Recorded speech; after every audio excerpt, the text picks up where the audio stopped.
O programa Gente que Fala está começando a partir de agora, aqui pela 365, a sua rádio de todos os dias, com as imagens da OTV, a TV da internet, nossas redes sociais também no ar a partir de agora. Tem o Instagram, tem o Facebook, tem o nosso canal no YouTube para você acompanhar as nossas transmissões e as retransmissões a partir das 5 da tarde pela TV Aberta São Paulo, canal por assinatura na sua operadora de TV preferida, e às 10 da noite pela Rádio Cultura AM 990 de Dois Córregos, no Centro-Oeste paulista. Fica aqui então a partir de agora o nosso convite para você, pela próxima hora, ficar com a gente. Curta, comente, compartilhe a transmissão do programa Gente que Fala nas suas plataformas, nas suas redes sociais. Interaja também, faça perguntas aos nossos entrevistados a respeito dos temas de hoje. Sua interação é bem bacana pelo 973350038, 973350038. Eu sou Mauro Friesman. Vamos então anunciar os nossos convidados de hoje, aqueles que vão tratar, vão debater, analisar os temas por aqui propostos. A gente traz aqui o Ricardo Melão, advogado, ex-deputado estadual. Ricardo Melão, muito obrigado pela presença, mais uma vez com a gente. Tudo bem? Sim.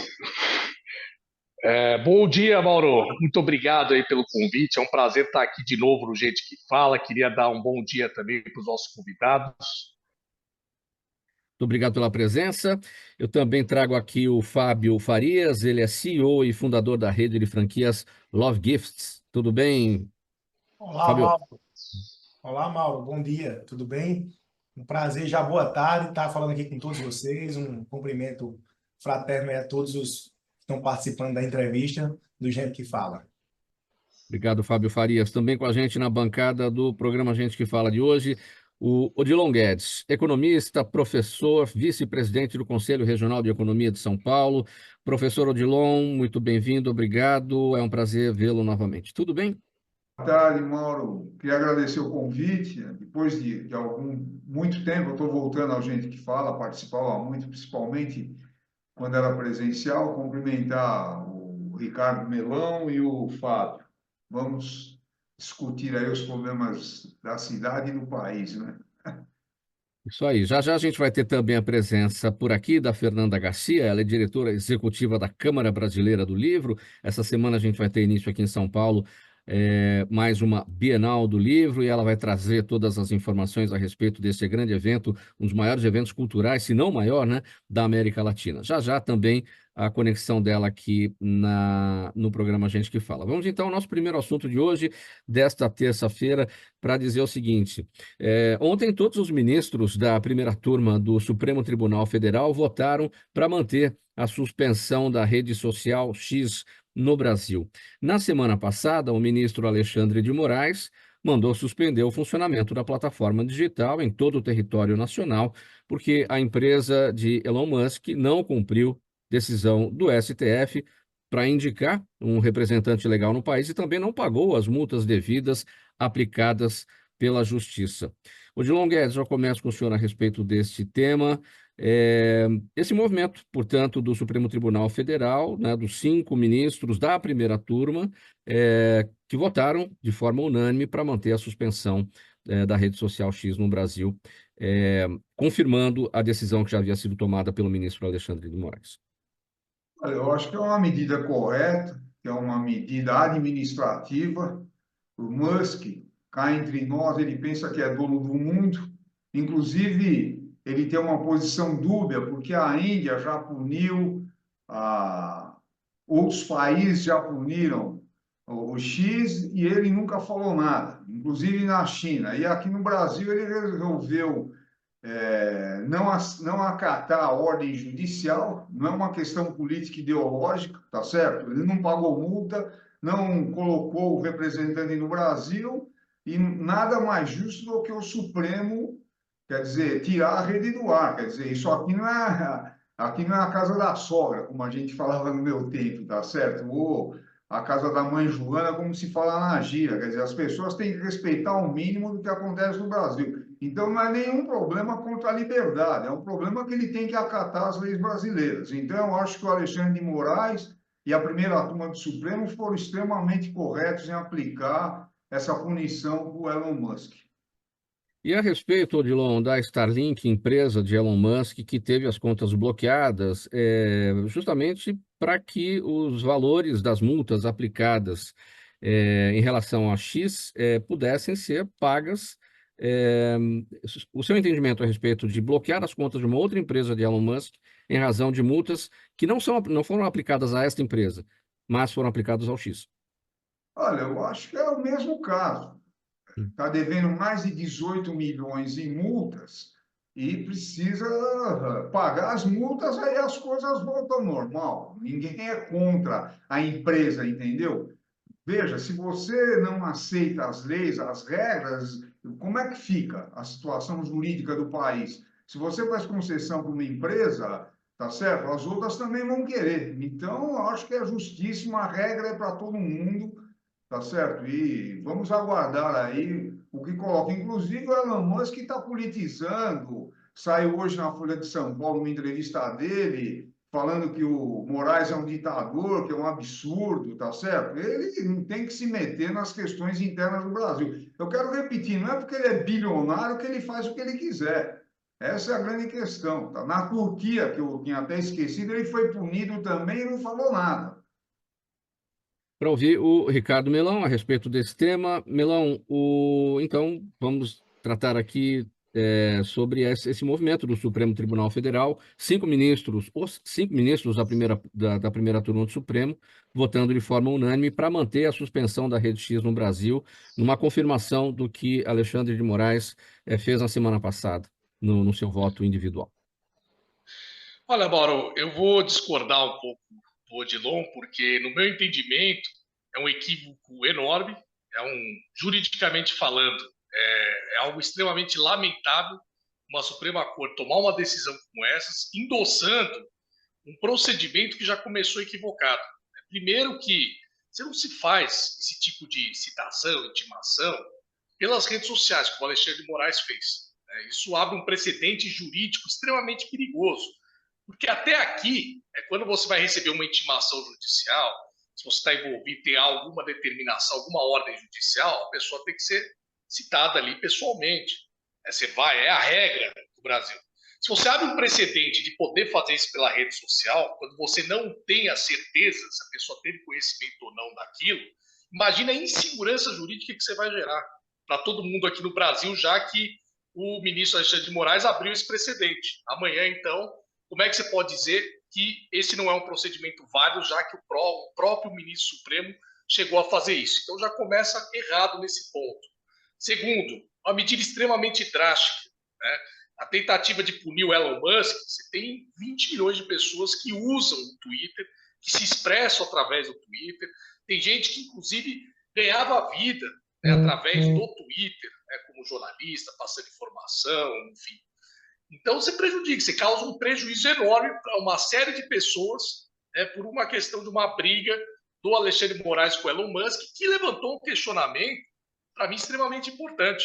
Quando você começa a receber ordens da tua empresa para realizar a suspensão de perfis, e você vê pelo primeiro arquivo ali que ele divulgou agora no Twitter, que vários veículos, inclusive, divulgaram, pode reparar, ele dá uma ordem para suspender algumas contas, o processo é sigiloso, ele não fala o motivo, ele não fala qual foi a infração, ele não fala qual foi o post que gerou o motivo para a suspensão, apenas fala que é sigiloso, cumpra-se um pedido feito lá por e-mail endereçado ao Twitter, apenas cumpra-se e não dê nem as pessoas que estão tendo as contas suspensas a oportunidade de saber o porquê que ela foi suspensa. Apenas foi uma determinação judicial, é segredo de justiça, não dá nem para a pessoa saber o motivo, qual foi o post específico ou tweet que gerou aquilo, ou seja, você vai cerceando também o direito de defesa dessas pessoas. Então, para mim, o Alexandre de Moraes fazer isso já foi um atropelo, por tudo isso que eu coloquei, né? Desde o início já é um atropelo que vem sendo cometido, e o Supremo, né, a turma que foi convocada para julgar e endossar isso de forma unânime é extremamente triste, porque mostra que eles vão continuar sendo coniventes com esse atropelo da nossa lei, da nossa Constituição, que está acontecendo no Brasil, infelizmente. Para a gente ouvir o Fábio também a respeito desse tema. Fábio, esse movimento do Supremo Tribunal Federal confirmando a suspensão da Rede X. Sua análise. Eu acredito que existe muito excesso desnecessário. Eu acho que a raiz do problema ela deve ser sanada, mas de maneira mais cautelar, por prejudicar toda uma população, prejudicar as empresas, influenciadores que vivem do Twitter, pessoas que vivem dessa ferramenta, e a tomar uma medida como essa, isso ameaça, eu acredito, como um todo. Hoje tem até receio do que se publicar nas redes sociais, porque pode ser realmente banido, bloqueado, e isso gera uma insegurança e gera um problema desnecessário que não vai tendo uma consequência boa para o país. E a gente vai perdendo investimento num país que precisa de tanto investimento. Também não pode ser casa de mãe Joana, de chegar aqui e fazer o que quiser. Mas também não pode usar dessa força de lei suprema maior de sair punindo ao bem querer, ao bem gostar ou não de algumas situações e terminar com uma coisa que está hoje, né? Você vê, num bom sentido assim, tirando onda do próprio Supremo, porque chegou um fato que não tem sustentação, algumas discussões que viram uma brincadeira. Isso é muito prejudicial, porque isso não volta atrás. Elon Musk não vai estar extremamente balanceado pelo Brasil por causa disso e vai ficar uma briguinha desnecessária que termina prejudicando o todo.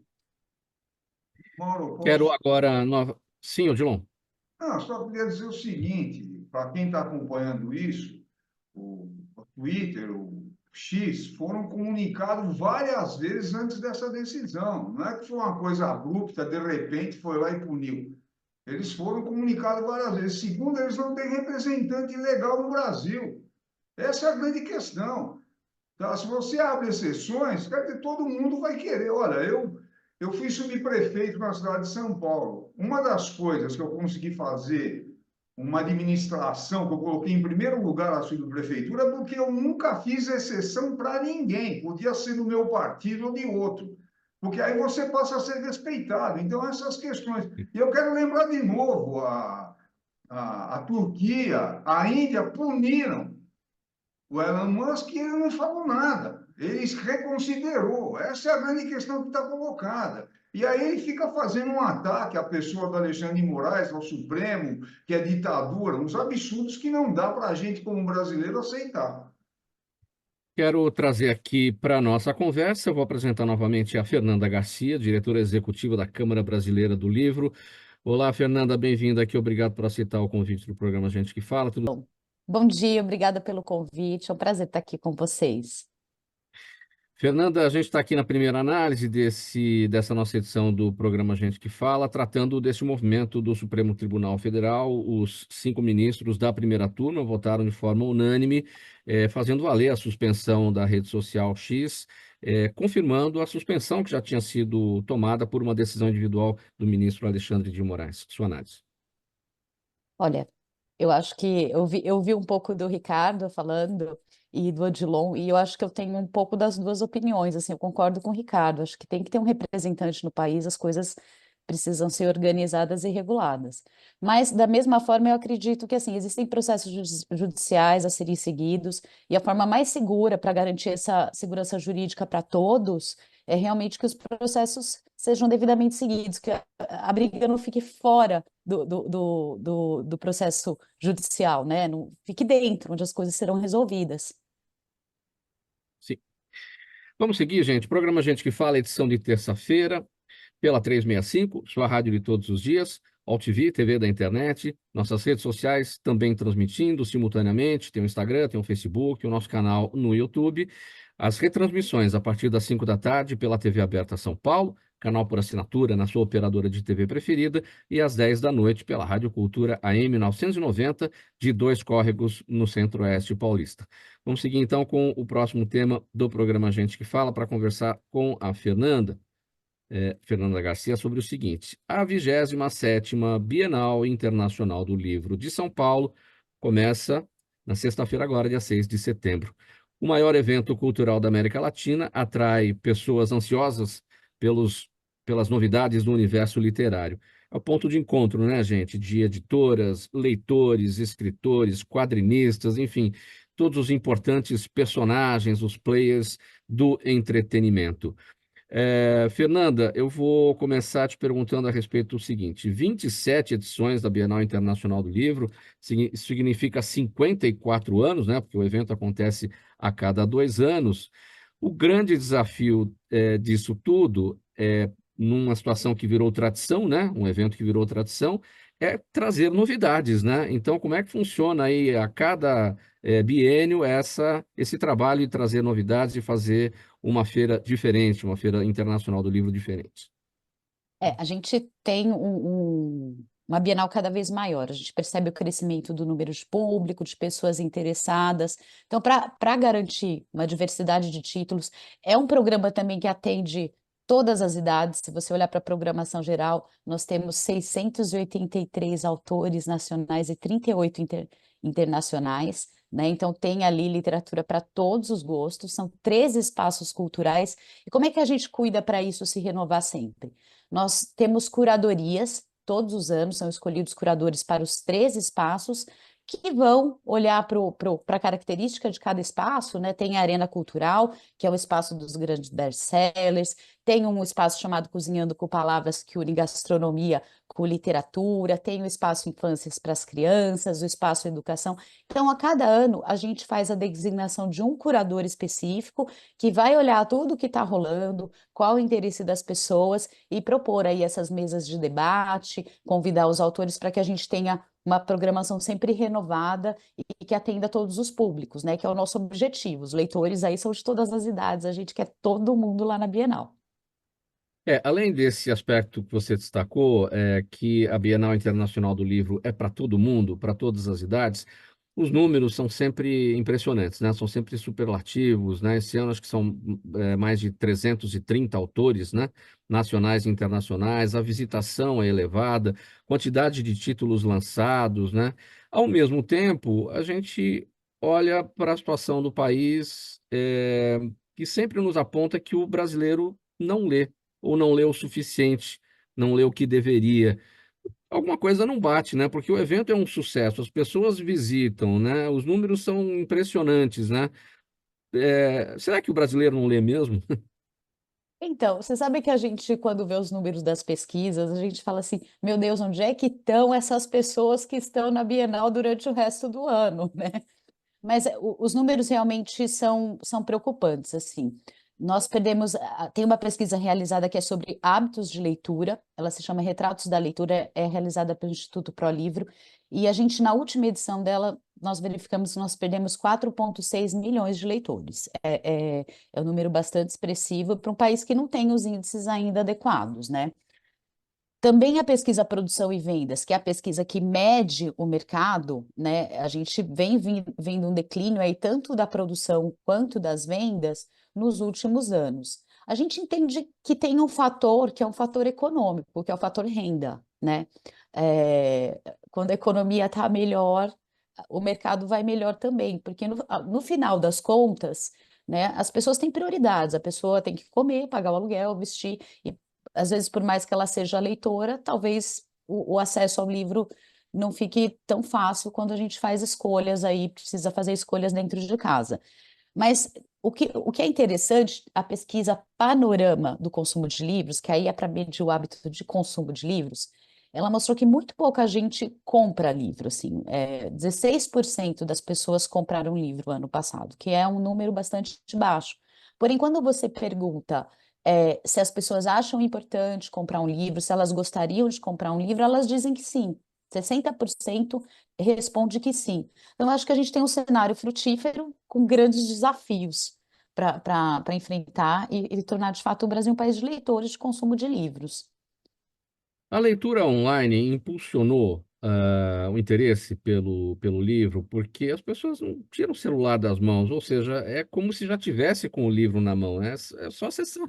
Claro, tem que comprar, você tem que ter poder aquisitivo, mas de qualquer maneira é um meio de acesso mais fácil e a compra também acaba sendo, em muitas situações, mais barata do que o livro físico. Então, a mesma pesquisa Produção e Vendas que eu comentei com você, que mostra essa queda aí na venda dos livros, ela mostra um crescimento do livro digital. O livro digital tem modelos diferentes, né, de assinatura, de acesso, ela mostra um crescimento bem interessante dos formatos digitais, mas quando você olha para o todo, isso ainda representa 8% do total, ainda é bastante pequeno. Quer dizer, a gente tem muito espaço para crescer no digital, mas ele não é ainda a primeira escolha das pessoas. E concordo com você, né? Acho que teve um período, eu não sei se esse dado é válido ainda, que nós tínhamos mais celulares do que, do que habitantes. Eu acho Sim. que o digital ele é uma forma de acesso, sim. A Câmara Brasileira do Livro, que organiza a Bienal, que a gente organiza o Prêmio Jabuti, várias ações para leitura, a gente é um dos meios que a gente também apoia e defende, né, para que as pessoas tenham acesso, mas não aconteceu ainda. No próprio Estados Unidos, que a coisa, né, foi onde se iniciou, lá tem Kindle, as coisas começaram por lá, parece que chega num platô de 20%, 25% foi o máximo que chegou lá da leitura digital. Mas acho que é uma questão de tempo também e de evoluir, viu? Acho que é uma mudança de cultura, então acho que é aprendizado, não sei. Vamos ver aí o que acontece. Qual é o gênero literário, gênero de leitura que o brasileiro prefere mais? Que vocês identificam, evidentemente, lá na Bienal, a procura ali pelos autores. Olha, na Bienal, acho que a gente não consegue fazer essa medição, mas, por exemplo, na pesquisa Hábitos de Consumo, não ficção é o gênero mais comprado. As pessoas adquirem mais livros de não ficção. No Hábitos de Leitura, aparecem bastante livros de literatura, é, e porque também pega, é uma pesquisa, a de consumo ela pega adultos, né? E a Retratos da Leitura ela é um pouco mais ampla. Então aparecem os livros que são mais lidos na fase escolar, né? Mas assim, o brasileiro, os leitores, e tem um perfil de leitor que é hard reader, que lê, sei lá, 17 livros por ano, lê bastante. Esse leitor, ele lê todos os tipos de livro. Eu acho que o trabalho é no hábito da leitura mesmo. Bom, vamos falar um pouquinho mais da Bienal, Fernanda, porque tem muita gente que vai para a Bienal e quer encontrar lá o seu autor preferido, aquele que é o seu ídolo, comprar o livro, às vezes até já leva o livro, mas quer ali entrar na fila para um autógrafo.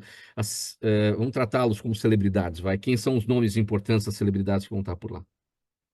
Olha, esse ano a gente, como você viu, a gente tem uma pesquisa, uma seleção recheadíssima aí de autores, né? Dentre os nacionais, eu vou destacar que tal o Itamar Vieira, tal Felipe Neto, que teve uma grande procura aí pelas senhas de autógrafo. Nós temos o Pedro Bandeira, queridíssimo das crianças, que vai todos os anos, é um grande sucesso. Nós vamos ter Conceição Evaristo, nós vamos ter aí grandes nomes e autores estreantes muito importantes também. Uma ação que a gente fez, uma coisa que a Bienal é uma plataforma também para a gente, além de levar esses autores que já são conhecidos e queridos do público, é a gente tentar dar uma visibilidade para os autores estreantes, né, para as pessoas que estão aí surgindo. E aí a gente está levando também o Prêmio Jabuti para a Bienal esse ano.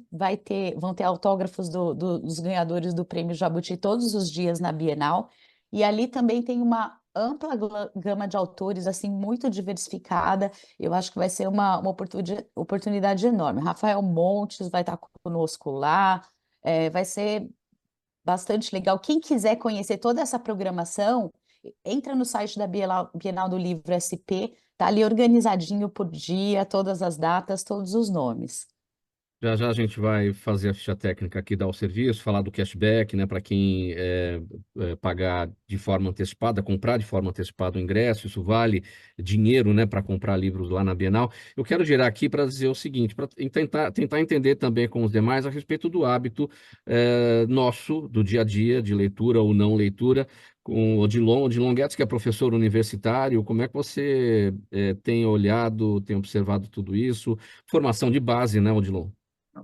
Primeiro, eu queria cumprimentar a Fernanda aí por essa realização, que é fundamental para o país, o desenvolvimento cultural. Eu sou professor, tá? Até o ano passado eu dei aula na FAAP, no curso de pós-graduação, e também na graduação. E veja, você tem uma primeira questão que foi colocada, você tem um baixo nível salarial no Brasil. Só para dar um dado, 67% dos brasileiros ganham até 2 salários mínimos. Então, na hora de pagar a conta de luz, de água, ou comprar alimento ou comprar um livro, ele vai, logicamente, optar pelo que é mais essencial. Segundo, a própria questão da escola, né? Os professores, por exemplo, a minha professora de português, quando eu fiz o colegial, ela de cara lá, eu tinha 16 anos, mandou a gente ler o Sertões de Euclides da Cunha, que eu precisei pegar o dicionário para ler, mas foi uma coisa que a gente ia acrescentando e gostando de ler cada vez mais. Hoje, os professores vivem uma situação precária, né? Como a gente ia falar desse tema aqui de educação cultural, o salário básico de um professor aqui no município e no piso nacional é de 4 mil reais, pouca coisa. O professor tem que dar aula em tudo quanto é lugar. Na minha época, professor era uma profissão de elite. E aí eu sempre ressalto, viu? Professor é a profissão mais importante da sociedade, porque ele forma a sociedade. Você vai fazer um doutorado, precisa de um professor te orientar. Então tem esse outro fator. Então tem que haver esse incentivo à leitura. Eu acho que uma Bienal é super importante, a imprensa como hoje aqui nós estamos fazendo um programa, poder debater, para incentivar as pessoas a lerem, porque a base de qualquer nação, se você pega a Coreia do Sul na década de 50, o PIB da Coreia era igual ao do Brasil, era um país extremamente atrasado, só que eles priorizaram a educação e hoje é um dos países mais desenvolvidos. É uma questão central, viu? Tem que aumentar o salário do professor, prestigiar a escola, ver como é que distribui livro ou vende a preços subsidiados. Eu acho que é isso aí. Ricardo Melão, sua análise. Não, concordo bastante com o que o professor Edilon disse. Inclusive, para complementar o que ele colocou aqui, você vê a Finlândia, por exemplo, de tem um modelo de educação que todo mundo exalta. Lá, o ofício do professor é extremamente respeitado. São as melhores pessoas da sociedade mais preparadas que optam por esse ofício. Aqui no Brasil, infelizmente, é uma das profissões menos procuradas. Acaba sendo uma das últimas opções. Então, aí você já começa gerando esse problema. Fora isso, para complementar, que para mim prejudica no hábito de leitura, é a pessoa sai com uma formação de alfabetização das escolas extremamente baixa. Se ela aprende ainda a ler, né, pelo menos compreender o que está escrito ali daquela palavra, ela não consegue interpretar um texto. É o que a gente chama do analfabetismo funcional. Sim. Então, às vezes, até lê a palavra e reconhece que é a palavra, mas ela não consegue entender todo o contexto de uma frase construída e fazer a interpretação correta daquilo. Então, isso vai se tornar. A leitura, no fim de um livro, acaba sendo uma atividade muito difícil e que desestimula as pessoas porque ela não tem aquela capacidade, ela não adquiriu aquela capacidade na escola. E hoje, para piorar, você tem uma concorrência muito grande de vídeos, entretenimento muito fácil pelo celular, né? Você tem coisas muito interativas que chamam a atenção, que prendem a atenção. E aí, então, o livro acaba sendo uma opção de lazer ali, que fica em último plano diante de todas essas atrações que existem hoje, combinando com essa deficiência que a pessoa sai na própria leitura, na interpretação de texto, que é uma base que não tem na escola. Porque o Brasil não valoriza a educação. O Brasil, apesar de jorrar muito dinheiro na educação, ele não direciona e não faz a gestão adequada desse recurso. O que acaba acontecendo são esses resultados que nós estamos vendo aí. Fábio, sua análise também sobre esse tema e a gente volta para a Fernanda para finalizar aqui.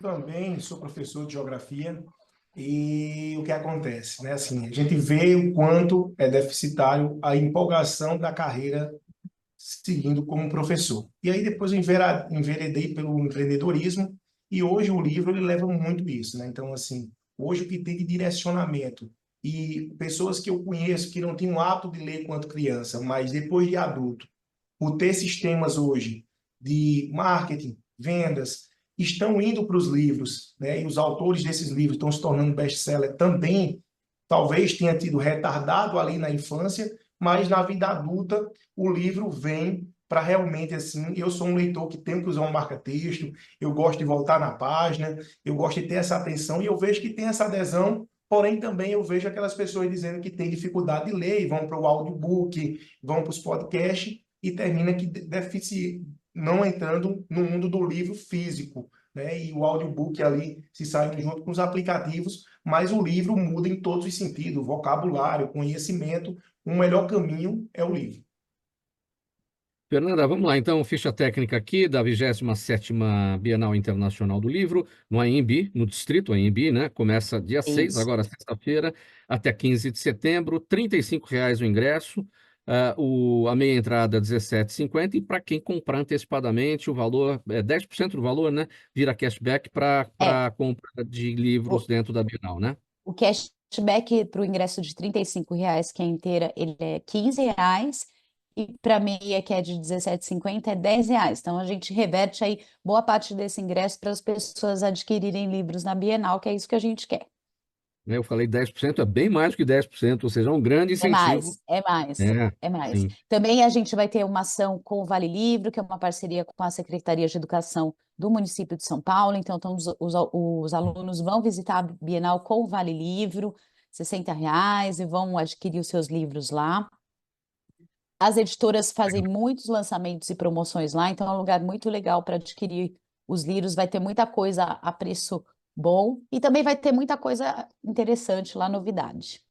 Muito bom. E o AMB fica na Avenida Olavo Fontoura, número 1209, e é só pegar o metrô, descer ali na região ali da Avenida Cruzeiro do Sul. É muito tranquilo, muito fácil, Tem e todo ônibus mundo... saindo da Portuguesa Tietê, da Bienal, é só encostar ali, o transporte gratuito, o tempo todo circulando. 1 hora antes do início começar, até 1 hora depois do evento terminar, todos os Muito dias. bom.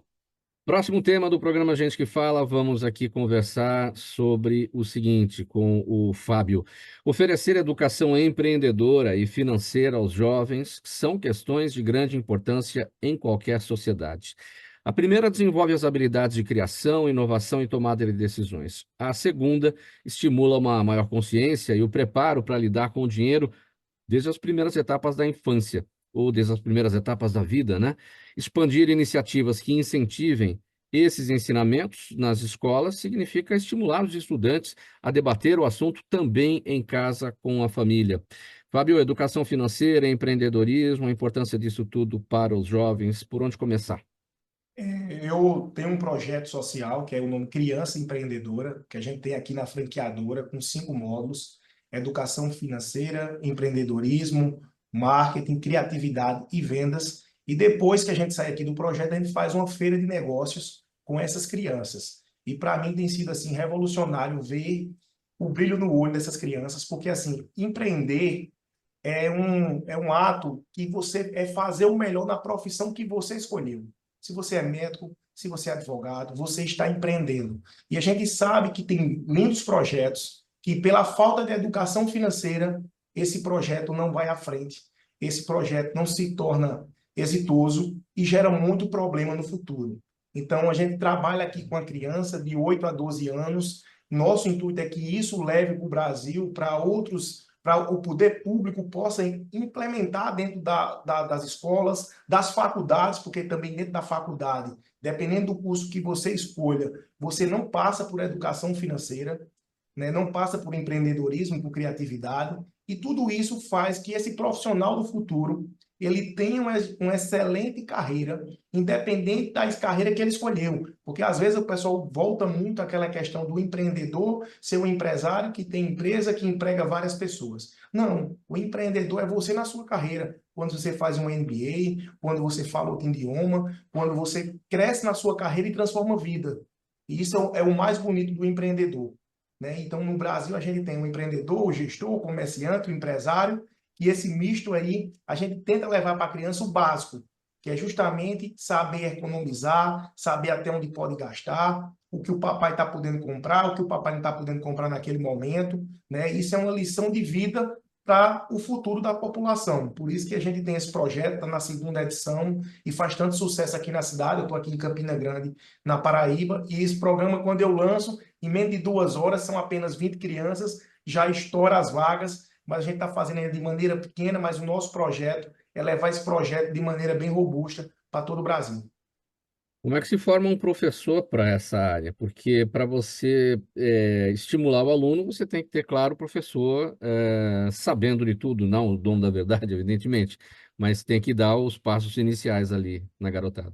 A gente vai muito na capacitação de buscar, tem que começar pelo professor. Hoje aqui os módulos que são dados, eu consigo especialista em gestão financeira, essas pessoas vêm dar um módulo aqui para as crianças, e essas pessoas poderiam sim fazer a formação dos professores para implementar isso na sala de aula, e nunca é tarde, até mesmo na faculdade, no ginásio, antigo ginásio, que hoje é ensino médio, e a gente vê o déficit, porque quando a gente tem a reunião com os pais aqui no evento, antes de começar, os pais vêm até para uma reunião, os pais, a gente não pode participar, a gente queria participar desse projeto, eu tenho um filho com 15 anos, eu tenho um filho com 18, ele pode participar? Nesse momento não, é de 8 a 12 anos, mas tem que começar o trabalho realmente, como você falou, dentro da sala de aula, capacitando o próprio professor. Como é que isso chega em casa? Como é que o aluno multiplica em casa? Vocês conseguem medir? A gente consegue o seguinte, a gente consegue pelo relato dos pais, porque a gente sente que eles começam a mudar o perfil do comportamento de querer, começa a questionar porque vai comprar aquilo por aquele valor, questiona o pai, questiona a mãe, a gente tem um programa de uma ferramenta de gastar, economizar simultaneamente por semana ou por mês, para até um ano ele conseguir alcançar o objetivo que ele tinha, juntando pouco dinheiro e fazendo uma reserva financeira. E no final do projeto, como a gente cria aqui para as crianças 4 empresas, e tem uma feira que a gente faz no shopping, que é uma feira de negócios, que eles vendem, eles chegaram a vender aqui de 9 da manhã a 4 da tarde, R$ 2.500, onde a gente pagou o custo da mercadoria, pagou o custo de embalagem e foi rateado entre eles. Isso foi maravilhoso, porque eles levaram o próprio dinheiro para casa, eles queriam economizar, outros já queriam empreender, mas a gente sempre dizendo, empreender não é só abrir um negócio, nem querer sair vendendo, nem querer cobrar do papai e da mamãe quando pedir para pegar o conteúdo da TV, querer cobrar R$ 2 para pegar. Se fizer isso, não participa do projeto. Então, tem que saber essa economia. Então, a gente vem nos relatos dos pais, a mudança que teve deles, até de pedir ao pai e à mãe comprar uma coisa que o pai, naquele momento, não poderia. Porque a gente também vem com essa questão lúdica de mostrar o que é que pode, o que não pode, o que é necessário e o que não é necessário. Falar sobre tecnologia e a evolução dos tempos em relação ao uso do dinheiro. Na nossa época, a gente tinha o papel na mão, né? O dinheiro em espécie, né? Então você ia lá, pegava o troco, fazia conta, né? Hoje não, hoje é o dinheiro de plástico, é o cartãozinho. As crianças já têm cartão, têm contas, né? Para as crianças específicas, né? É, Então é uma transação de números apenas, né? Não é uma coisa onde você pega o dinheiro na mão e você, além de ter a sensação física do dinheiro, você usar a cabeça para fazer contas, enfim, como é que isso tudo é trabalhado hoje em dia na cabeça da garotada? a gente trabalha justamente essa questão de ter sua rentabilidade, de ter seu dinheiro de acordo com a realidade de cada um, né? Hoje, os bancos digitais, eles influenciam muito, criança de 10 anos já ter o seu cartão, você consegue hoje, por alguns bancos, já liberar o cartão ali para fazer Pix, fazer algumas coisas, o cartão chega na casa da criança com o nome dela, então a gente vai de acordo ali com o perfil do pai, da mãe, implementando, porque a gente também recebe crianças de escola pública que não tem a mesma dinâmica de outros de escola particular, que pode ter uma mesada. Então, a gente vem muito nessa questão assim, de dosar esse conhecimento também, para também não influenciar uma coisa que ele não pode estar fora da realidade dele. Né? Então, a gente vem mostrando outros que a gente vai tendo acompanhamento com nossos. Hoje são mais de 8 voluntários que participam do projeto, e vai dando esse direcionamento também para o pai que quer avançar nessa economia e nessas ferramentas que nós usamos aqui. Agora, como é que esse trabalho de vocês influencia, movimenta políticas públicas? A gente precisa ter esse trabalho, né, para ter educação financeira nas escolas, de forma geral, garantido no currículo, enfim, e com bons professores, pessoal capacitado para isso. Hoje a gente já está em contato, já teve uma primeira reunião com o Sebrae local, né? O Sebrae assim mostrou um grande interesse no projeto, porque inicialmente eu fiz pela franqueadora, mas eu não queria vínculo público em termos de algum candidato à eleição, estar perto do projeto e querer fazer aquela mídia em cima de projeto, mas o nosso interesse, que fizemos a primeira edição, começamos agora dia 28 a segunda edição, é de formatá-lo ele para levar para realmente para o poder público como um direcionamento que eles possam seguir para poder implementar isso no ensino fundamental. Eu acredito que no ensino fundamental essa tecla tem que começar. Muito bem, parabéns pelo trabalho de vocês, Fábio. E vamos seguir aqui com mais um assunto no programa Gente que Fala, pela 365, sua rádio de todos os dias, TV, TV da internet, redes sociais, nosso canal no YouTube e as retransmissões, pessoal. 5 da tarde pela TV Aberta São Paulo, canal por assinatura na sua operadora de TV preferida, e às 10 da noite pela Rádio Cultura AM 990, de Dois Córregos, no Centro-Oeste paulista. Próximo assunto agora. Os Estados Unidos querem dar um ultimato a Israel e ao Hamas por um cessar-fogo na guerra na faixa de Gaza, que, olha, gente, já está prestes a completar um ano. Tudo começou em 7 de outubro do ano passado. Uma proposta americana está sendo preparada para ser apresentada nas próximas semanas. Para o presidente Joe Biden, já passou da hora de um acordo de paz. E para o secretário de Estado dos Estados Unidos, Antony Blinken, a trégua pode ser a última chance de salvar com vida os reféns que ainda estão em poder do Hamas. Odilon Guedes, assunto para você, vamos tratar dessa questão. Os Estados Unidos tratam essa proposta que vai ser apresentada nos próximos dias como ultimato mesmo, né? E até para sair, se não der certo, sair da liderança aí das negociações por um cessar-fogo lá na faixa de Gaza. Sua análise. Esse assunto é extremamente delicado e urgente. Só para dar um exemplo, se os Estados Unidos quer realmente acabar com a guerra, para de financiar Israel para comprar arma. Porque os Estados Unidos é o grande fornecedor de armas para Israel. E não dá para a gente aceitar o massacre que o povo palestino está sofrendo. Houve aquele ataque do Hamas que matou centenas de civis, que não dá para a gente aceitar. Numa guerra você tem que combater soldados, não são civis. Tá certo? Então, eu acho que tem essa questão inicial e depois o massacre que Israel está fazendo. E aí é importante a gente destacar que é uma questão delicada. Quando você fala isso, parece que você é contra judeu, antissemitismo. Não tem nada a ver isso, tá certo? A questão é o Estado de Israel e quem dirige o Estado de Israel. Então, você tem que acabar com os bombardeios de hospitais, nos campos de refugiados, que está matando milhares de crianças, mulheres, que não tem nada a ver com a guerra. Então, eu acho que a medida que os Estados Unidos precisavam fazer é essa, imediatamente suspender o fornecimento de armas. Inclusive, ontem saiu uma notícia que um governo da Inglaterra ia parar com uma parcela de fornecimento de armas para Israel e exigir que se faça o que, por exemplo, no meu entender, você tinha que ter um Estado que tivesse palestinos e judeus juntos, que sempre se você pega historicamente, tá certo? Judeus e árabes e cristãos viviam muito bem lá no Oriente, tá? Depois você teve a questão do Estado de Israel, toda como é que foi a ocupação, e aqui não cabe a gente discutir, porque precisa de tempo para explicar, tá certo? Agora, o avanço nisso seria você ter, aceitar o Estado palestino, que tem que ser resolvido isso daí. Tá? Que a Palestina, você tem um pedaço lá de Gaza e o outro pedaço da Cisjordânia, que para quem está acompanhando, já também Israel está fazendo um ataque enorme lá. Tá? Então você cria uma situação de instabilidade que vai contaminando a região toda e o perigo de outras potências entrarem nisso. Então, para finalizar, eu acho que os Estados Unidos têm que suspender a entrega de armas à Inglaterra, quem faz isso, e fazer sentar e fazer esse acordo para trocar os reféns pela paz lá na região. Agora, quais as chances, Odilon, de uma situação de paz no Oriente Médio, onde judeus e palestinos possam conviver, cada um com o seu Estado? Já era para ter sido assim desde quando o Estado de Israel foi fundado, e acabou não acontecendo. Afinal de contas, a gente está tratando do Hamas, que é um grupo terrorista, um inimigo de Israel, que na verdade quer a aniquilação do Estado de Israel. E Israel tem outros inimigos também, que é o Hezbollah, lá no sul do Líbano. Enfim, então a situação é muito complexa para a gente poder parar. Então, a partir de agora vai ter dois estados, um palestino e um judaico, e as coisas vão se resolver. Muito difícil. Mas veja, essa era quando foi fundado o Estado de Israel.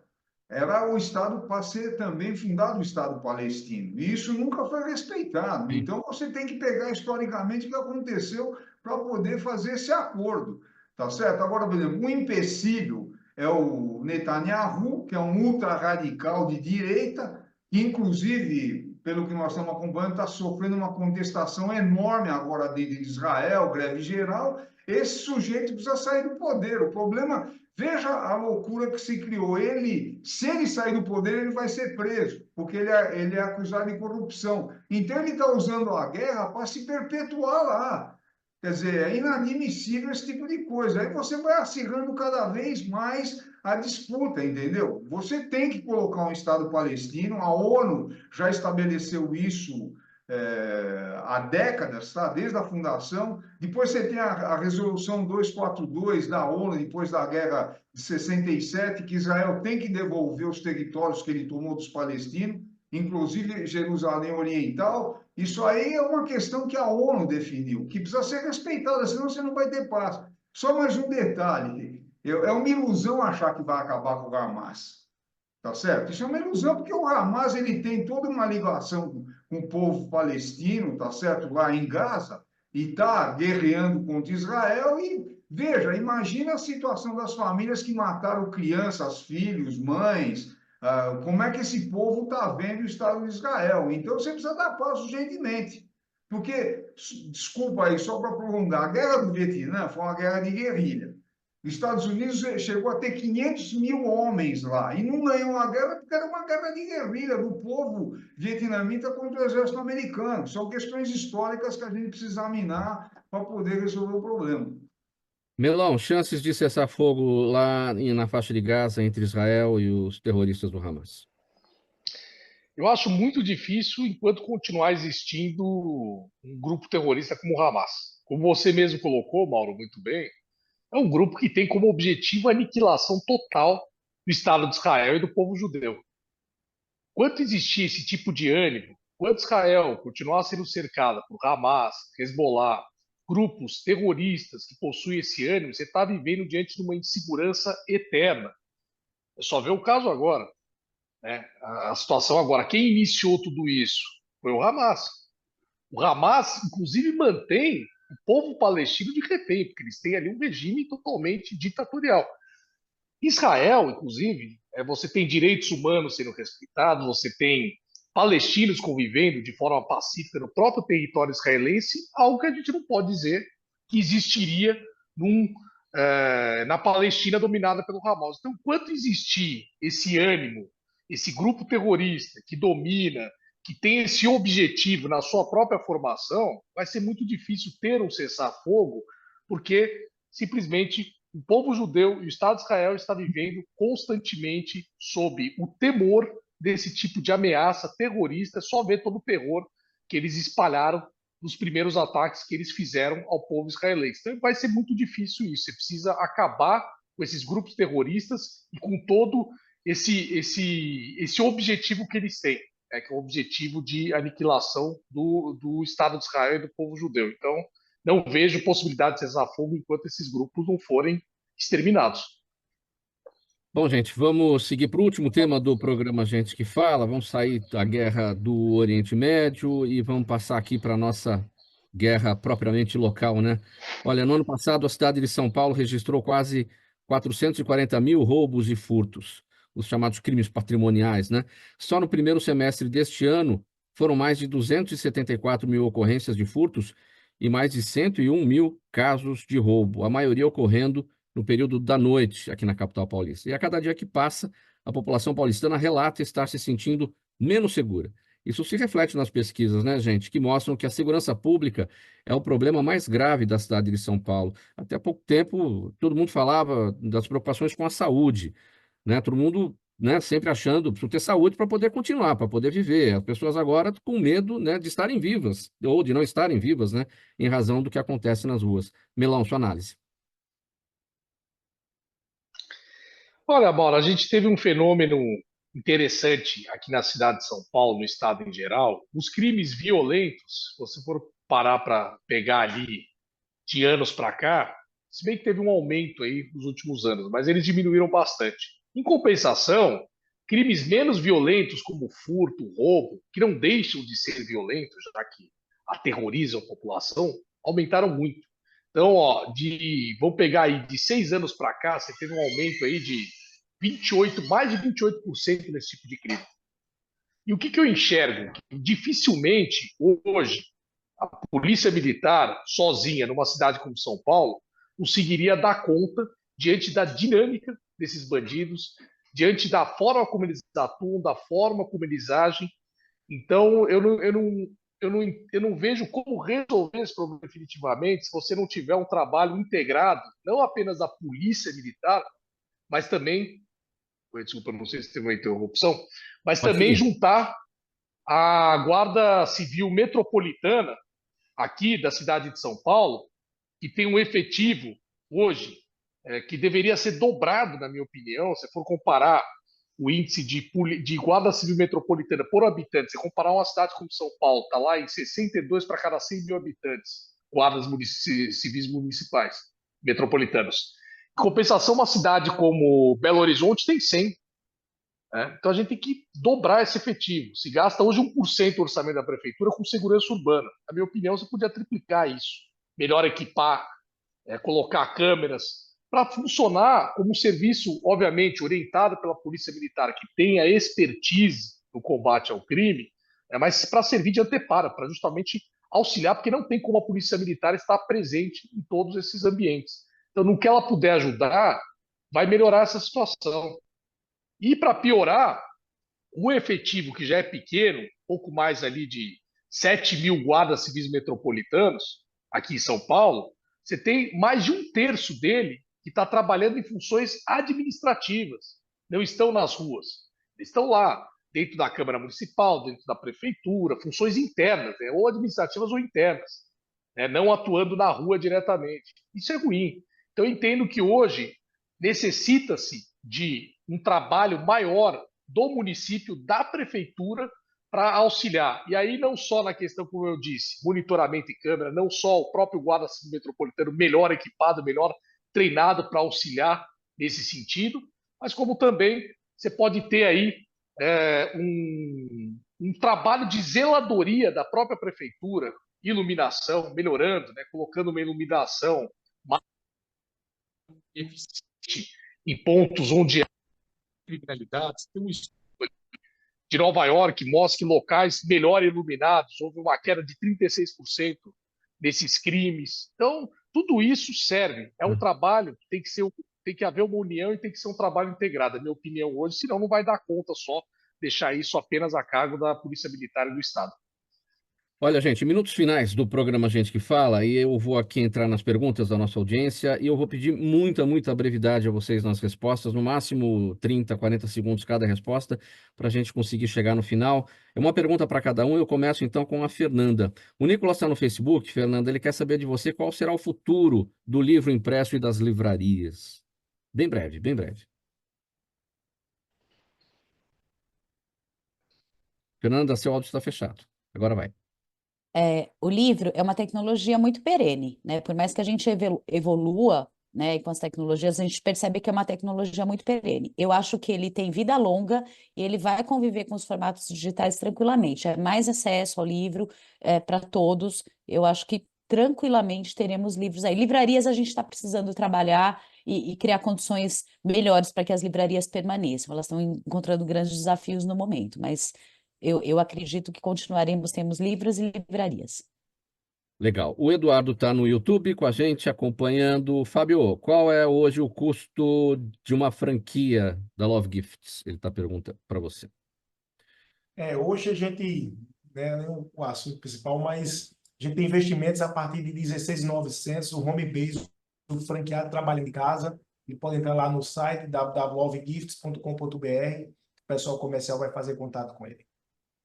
Odilon Guedes, o Jaime está com a gente também, mandando perguntas aqui pelo nosso WhatsApp, sempre participando. Valeu, Jaime. Jardim Bonfilholi, aqui na Zona Oeste de São Paulo. Ele te pergunta qual é hoje o montante da reserva cambial do Brasil e o que ela impacta na vida econômica do brasileiro. A reserva cambial é cerca de 350 bilhões de dólares, é uma reserva bastante substantiva, que, por exemplo, o Banco Central já fez 2 ou 3 intervenções no mercado, quando o dólar estava subindo muito, vendendo dólares. Então, é fundamental para você ter a relação reais e dólares, porque se o dólar ficar muito caro, isso acaba impactando a inflação no Brasil. Então, tem uma importância enorme a política cambial, é um dos fundamentos da economia. Então, o Brasil está bem de reserva, o Banco Central, se precisar, pode entrar vendendo e não tem problema. Ricardo Melão, o Felipe também com a gente no Instagram, ele quer saber o seguinte: em que medida o direito pode ser afetado pelo tribunal da internet, ou seja, aqueles que são julgados, né, pela rede social, como é que isso afeta o direito? Olha, eu entendo que hoje o juiz ele acaba sendo muito exposto e claro que você tendo essa exposição diante da população, ele pode sofrer uma pressão, pode enviesar a decisão dele, pode fugir daquilo que está nas leis dentro da função, que a função do juiz é interpretar as leis e aplicar. Quando você tem uma pressão popular muito grande, pode fazer ele agir de forma mais política do que jurídica. Isso é terrível. O juiz ele tem que aprender a ter esse afastamento para se ater ao que está nos autos e na lei. Muito bom, gente. Vamos colocar um ponto final nessa edição do programa Gente que Fala. E o agradecimento a cada um de vocês pelas presenças, pelas análises aqui. Muito obrigado por aceitar o nosso convite. Participaram com a gente hoje a Fernanda Garcia, diretora executiva da Câmara Brasileira do Livro. Ela trouxe informações sobre a 27ª Bienal Internacional do Livro, que vai começar agora na sexta-feira, dia 6. O Ricardo Melão, doutor Ricardo Melão, advogado, ex-deputado estadual. O Fábio Farias, que é CEO e fundador da rede de franquia Love Gifts. E o Odilon Guedes, economista, professor universitário, vice-presidente do Conselho Regional de Economia de São Paulo. Gente, mais uma vez, obrigado, um abraço para todo mundo, em nome da equipe do programa Gente que Fala, no ar há 23 anos, sempre realização da ABECOM, apresentação minha, Mauro Friesman, Zenilda Salvato, nossa diretora de produção, o jornalista Fausto Camunha, nosso diretor-geral, claro, você aí do outro lado, internauta, espectador, ouvinte, a razão da nossa presença sempre por aqui. A gente volta amanhã pela 365, sua rádio de todos os dias, AltV, TV da internet, redes sociais, YouTube e as retransmissões. 5 da tarde, TV aberta São Paulo, canal por assinatura na sua operadora de TV preferida, e às 10 da noite pela Rádio Cultura AM 990 de Dois Córregos, no Centro-Oeste Paulista. Obrigado pela audiência, a gente se encontra amanhã mais uma vez. Tchau, até lá.